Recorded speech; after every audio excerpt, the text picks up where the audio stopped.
Hi, I'm Missy. I am the Learning and Development Business Partner. I give Notion a 4, and for more reviews, click below. I use Notion on a daily basis for knowledge sharing and to build extensive databases in terms of skill development and learning opportunities, and also for my own personal reference on my own journey and also notes.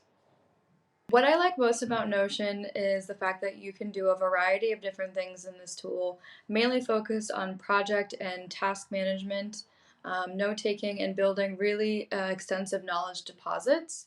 It's very flexible, functional, and it allows you to administer and share the databases with people in your company interconnectedly and outside of your organization as well, if you wanted to share information.